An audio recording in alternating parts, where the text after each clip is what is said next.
And you know what? I've been doing it all day, Talix. I'm going to continue with this before we do introductions. Big shout out to Craig Knott, aka at Nargrar on Twitter. Another follower here today. Thank you, sir.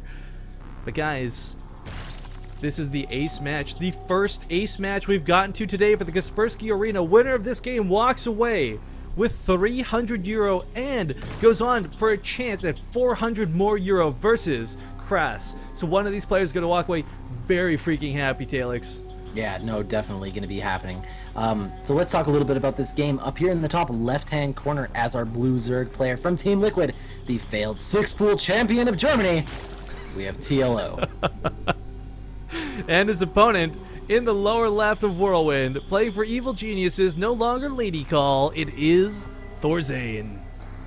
And I know I don't need to say that, and I'm not poking fun at the sponsors, guys. It's just so fun to say it. I'm sorry, and I'm going to keep doing it if ThorZain wins this series. Oh, yeah, man. It's going to be awesome. We're going to have one of these guys advancing here to play Kras in the finals. ThorZain has already picked up 200 euro as he eliminated Whiteraw in the last round. Whiteraw eliminating Biffy in the first one, collecting 100 euros. So we'll have to see whether or not ThorZain's going to move forward here against TLO, take 500 euro, or if he will be done with the 200 and TLO getting 3.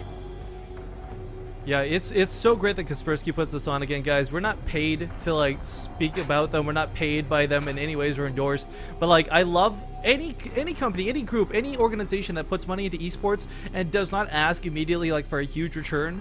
They are the best in my eyes. Like, there's some that'll be like, oh yeah, make sure you go to our website if we cast your tournament. Kaspersky doesn't ask for any of that. So in return, I will say, go to their website. Give them some love. They put on a lot of effort, a lot of money. They've been doing this once a month for the past 4 or 5 months. I think this is the 5th Kaspersky Arena. If someone could correct me, oh, we don't have chat working, that's right. But if I'm mistaken, my apologies. Either way, they put a lot of money into StarCraft 2, and it's run by a very reputable set of admins from Freaks for You Gaming, aka the people who run Zotac. Yeah, these guys are amazing. Yeah, and guys, tomorrow I want to give a shout out to this while we've got a lot of people on stream. If you play StarCraft even casually, or maybe you're a really good player, the Zotac Cup every weekend for almost like 400 cups now or something at this point between Europe and North America goes on. It's run by the same people who are adminning today's tournament, who are just absolutely amazing. And tomorrow at 3 p.m. PST, I do hope you will play so we can try and cast you, because BaseTradeTV has been the main English cast for God knows how long, and I'm really excited to finally be able to do Zotac with quality control options. Yeah. All right, so let's talk a little bit about what's happening in this game now. We did see ThorZain. He actually went for the command center first build, but he did it on the high ground. You know, in the last game, he did hold off a successful or not successful six pool, but the game before that, he went on the low ground. So ThorZain's just going mind games all over TLO. Be like, well, I guess you're not going to six pool me again. I can go command center first. Well, and on this map, it is so effective to do it because it's so large, it's so hard to scout, it's so easy to do. Well, it's funny, there's a lot of counterintuition with this map. What you just said is 100% correct, but there's also the other flip side of the coin where every once in a while a player will six pull on this map because you expect them not to. I mean, Whirlwind is kind of a bit of a dick that way. Like, it is a big map. You think, oh, this will easily be a 50-minute game every single time because it's literally the... Sorry, no, don't use that word, Rifkin. It is the biggest map in the map pool. And that's just facts for you. But because of that, a lot of people play against that as a strength. It's also any spawn, not cross only. Yeah, definitely. So we have right now TLO, he's going for that early third hatchery, which is something that you see a lot of the Zergs do for the same reason. Such a large map, it's so easy to defend against it because it takes so long for the Terran or any kind of opponent really to be very harassing in this matchup. I like TLO's choice to take that early third. It's nothing risky to him. He didn't do it before pool. He's just getting it out quickly, so he'll have the extra larva in the economy to keep up with ThorZain's very early command center. If he got in here and scouted that there was no command center on the low ground, that it wasn't already an orbital, maybe he wouldn't have taken this third, but I do enjoy the fact that he chose it as well here, opposed to the closer base, because this is the same problem that's presented on Star Station, where you can drop at this closer third and lift to the main, and just keep going back and forth between the 2 points. And ThorZain, someone has shown us today, he's very, not just willing, but liking to do drops. Yeah, he's been very effective with them too. You know, some drops may be a little less effective than others, but always managing to hit his mark and do some sort of damage that's really annoying to TLO. Well, coming up here, poking around, trying to get in, weasel his way to pick up a creep tumor or two. Can't quite get it. Oh, one more. He's just gonna complete, I think. Oh my god, how did that happen? 2 health. Creep tumor, man. Oh, but he never mind. finally fires it. That doesn't count as first blood, though, but it's still cool to see nonetheless. That was still really cool. Yeah, we got a couple of Zerglings right now. They are going to be harassed here by these Hellions. The Queen here trying to do some damage as well. That creep spread already, like, look at this. Like, 7 minutes into the game, it's already almost attached to that third base. It's already pushing out really fast. Yeah, and the big thing behind this, too, we check ThorZain's vision. He hasn't confirmed the third base. He saw that there was no third base here, which is kind of the typical spot, but it doesn't. He's got to scout this and confirm, like, TLO's got this early, so he knows whether he can afford to be greedy himself. I mean, he's turned down the double engineering base now, but after the Raxes are down. Every tier player and their mother would love to put down those double engineering base first and then the barracks, but because ThorZain didn't know, he has to play it safe.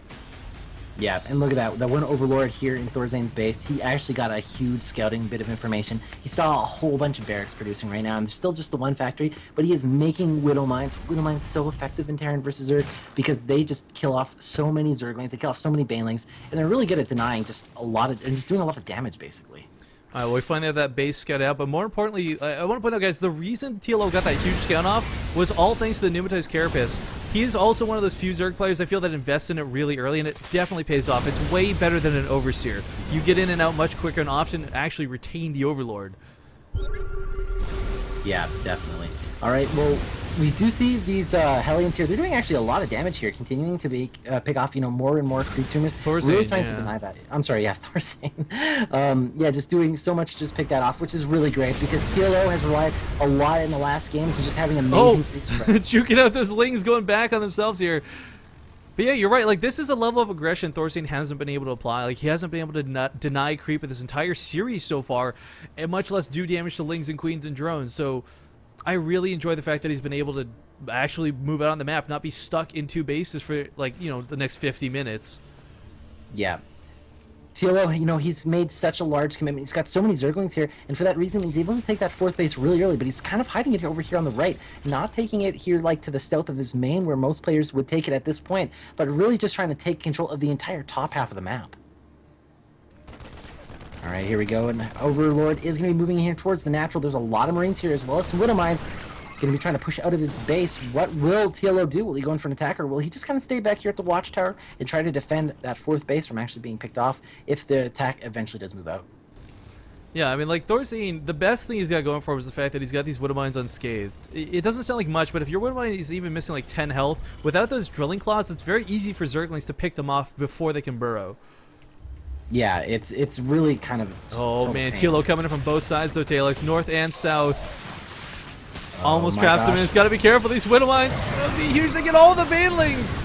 Every single one. Great engagement there for ThorZain. His Marines in just the best possible spot, and they're doing so much damage right now. That attack from TLO just got shut down. That was super sexy, but look at this. The Widow Mines now cleaned up by those Banelings. That was the positioning there from ThorZain was better than anything else he could have done there. Running behind the mineral lines. It's not just running behind the mineral lines, but exactly where he choked off those Lings was just perfect. Yeah, that was some top grade play there from ThorZain. Right now, he's just going to be using this advantage right now to pick up a whole bunch of this creep tumors. He doesn't want this creep spread to pull out far because we've seen what TLO does when the creep tumors are just on the other side of the map. Just wins. That's what happens. And all the Banelings. 25, to be precise, are morphing in and... Oh my god, does he have speed on them? He does now have speed, so rolling into this base won't be a problem, but I almost wish he would just bust the natural and go for it. All of ThorZain's forces are at the 3rd. Like, every single one of ThorZain's forces is at the 3rd. And looks like he's going to go for it. He's going for the natural, Talix. Supply depots are raised, but they're only going to do so much. They just chew through everything. The SCV's trying to be pulled right now. The Baneling's coming back.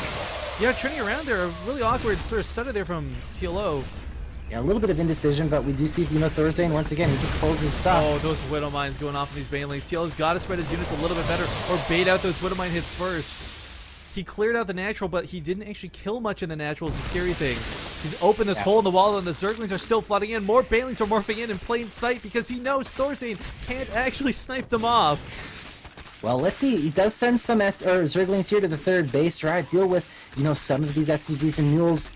The Baneling's about ready to finish up. It looks like he's trying to move down here with a couple of Marines. Oh, he's actually picking up the SCVs. A really clutch move out of ThorZain because he can't run them out, of course. It's not, you know, it's not saving a lot, but it's saving some, and that's what matters when we've got almost none killed. But oh, the Bailey's trying to roll in here. That Widowmine's ready to go off. It goes off on the wrong unit. Certainly soaks that hit, but oh, he's actually just going to turn around. Probably force some damage here on the third. These two Widowmines have almost no health, but they're both triggered at this point. This command center needs to lift off, or ThorZain is going to lose it.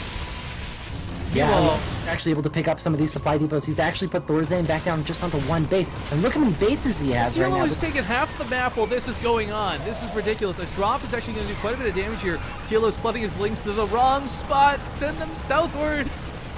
Oh, he probably could have saved that queen, but a good pickup there from ThorZain right now. He is supply blocked. He is getting that +3 armor infantry right now. He's going to be dropping these Marines right. This is, looking so interesting for TLO right now just because he has so many bases. He actually denied ThorZain for such a long time. His resupply is going to be huge at this point. Yeah, I mean, even look at the economy right now. ThorZain is technically invested more into this game, but because of how long he was laid out, these extra bases actually only even up the game. It's weird to consider that with all the pressure and damage he did, but with the Banelings lost, with the units lost here, TLO, it looks like he's much further ahead than he is, because the scary thing about these bases is they're vulnerable drop targets, and actually he doesn't have some of them rallied, so he's got idle drones, but man, these Widowmines. These freaking Widowmines. But yeah, and another thing about these extra bases as well is they're not really mining. There's a couple of drones here at like the very right side base. Yeah, they're just kind of AFK. Yeah, they're just kind of AFK right now. They're rebelling. Yeah. Oh, but a nice Baneling connect there at the base. Gets most of those Marines dead. The rest of them are very low. TLO's got to keep chasing this medevac, though. It's hard to kind of like dictate what base that is because of the top right. It's kind of like the third, so it's like the 130, 125 in the afternoon position base. 7 and third position, you know what I'm saying? So Bailey's moving here towards the third base. Oh, the Widowmine's unburrowed, though. TLO's going to catch quite a few of these. Bailey's going to try and get on top of them before they go off, but there's just such a great spread here on the ThorZain. Despite the fact that TLO is trying to pull off his swarm-type move, the spreading out of ThorZain has been amazing this game. Look at that resupply, 42 Zerglings like constantly right now from TLO. Oh, I think this base is finally going to go down. He's got to lift it right now. It's burning even. Baneling's like, what can I crash into? Might as well be the command center. If there's nothing else, you might as well take that out. In the top right-hand corner, there is a drop from ThorZain trying to pick up the top rightmost base, but is it too little at this point? He has even more drops coming out. Yeah, that's one of like a million bases at this point. TLO can afford to lose that base. Meanwhile, SCV's on hold position on the front of the ramp. ThorZain is holding on by a thread, guys, and TLO, without any more Banelings, is just relying on Zerglings. Oh, I take that back. A couple Banelings were left as we see the explosions go off. Oh, even more SCVs continuing to die here. The workers kill tab, 32, 33, 37, 41, 42. And it's just an exponential growth right now of all the SCVs that are dying. TLO is now forced back. Oh, but this drop from ThorZain has no answer to it just yet. TLO can't flood in with a small amount of links. He really has to bank these up. And he's going to focus down the hatchery. I really enjoy this choice. ThorZain needs to get back into this game by doing some damage. And these Marines are that answer. But it looks like TLO will be able to hold this base. He did lose the one. He can just retake it if he wants to. There you go. He picks up on the medevacs. A lot of the Marines can be bringing back home. But what can ThorZain do right now? He lost that third base. The natural is so low as well. He needs to try to get some sort of mining base, or else he's just going to be going all in with what he has.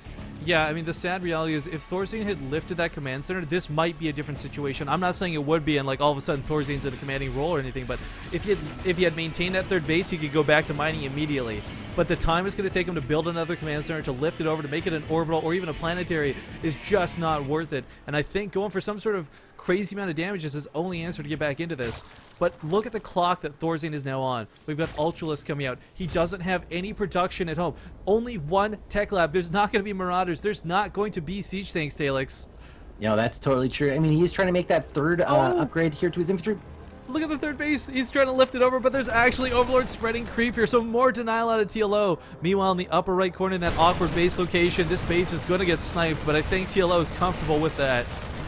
Yeah, I mean, at this point, he has a whole bunch of Banelings working in right now. He's got 11, 2 Ultralisks in production. Chitinous plating is about halfway done, and he's even finishing up his 3-3, which is about halfway there. He will beat ThorZain to max. However, ThorZain does already have the third armor, but not the third attack. ThorZain will not reach 200 supply this game. I'm going to call it right now. It's just never going to happen for the rest of the game. Even if he wins, it won't be with maxed out supply. But of course, that's a pretty big if. All right, there we go. The boost looks like it's going to try to go over here to the third base. The SCV transfer going to get caught by the Banelings and the Ultralisk. ThorZain losing what little SCVs he has left on the field, bringing him down to 14 SCVs, 14 workers remaining. Bailey's colliding in the northern part of the map with that drops going off, and GG is called. Ladies and gentlemen, TLO will take this series in €300. Wow, that